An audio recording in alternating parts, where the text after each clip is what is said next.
We have seen you supporting the Yang Gang.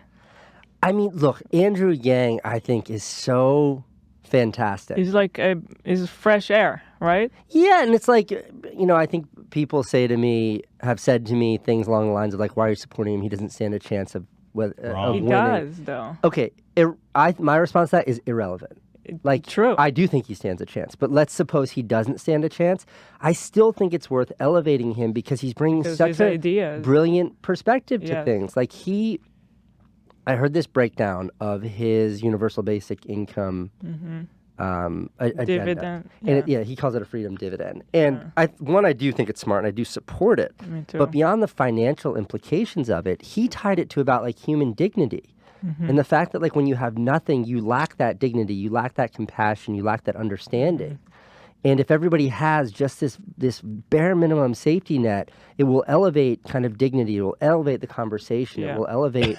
And it was there's such profundity to that concept. The idea that a president, like a presidential candidate could run on something that's that, that's that like human, that's that about elevating the humans, like the way that we all feel. Yeah. I also love I'm a huge fan. I love that. I love it. I love how everything connects when you listen to his solution. It connects everything, like mental health. All of it.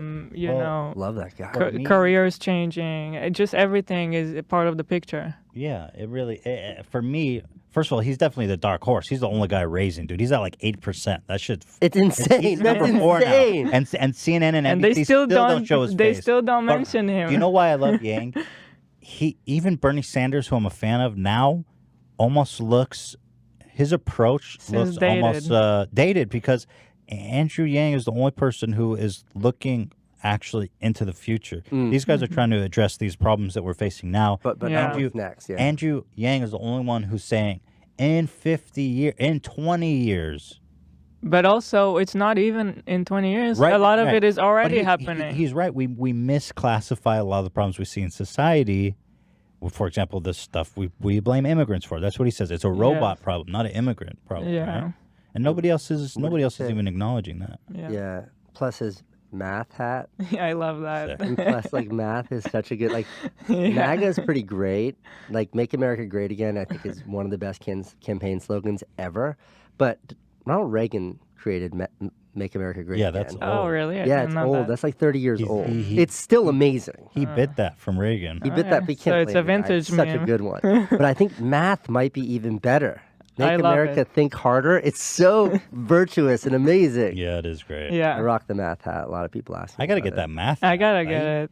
Yang is a great guy, friend of the show. I got to bring him on again. I have to say, seeing him on a show like yours shows a kind of understanding of what's needed to reach people. Totally. And I think a lot of Bernie Sanders was given so much credit for going on Joe Rogan's podcast, which certainly, like, God bless him, was great. And I have to say, like, I'm pretty versed when it comes to politics, and I learned about Bernie more from Joe's podcast than maybe anywhere else. But Andrew had done it weeks prior. He was on there like 6 months. Was he? A year before. He did your show. And then when I was still in New York, I DM'd him. And I was like, "Dear Mr. Yang," I wasn't actually. I was like, "Andrew," I was like, "I'd love to do an interview with you." Like, same day, text me back. He's like, "Great, Casey. Would you mind if I connected you with someone?" Yeah. It's like, motherfucker, you are running for president. You can connect me with whoever you want.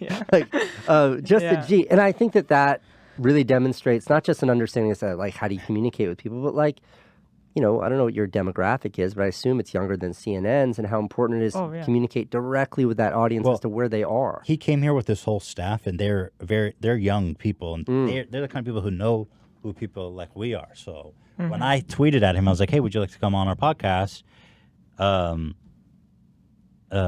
He's got people he's got good people to say this is important. Yeah.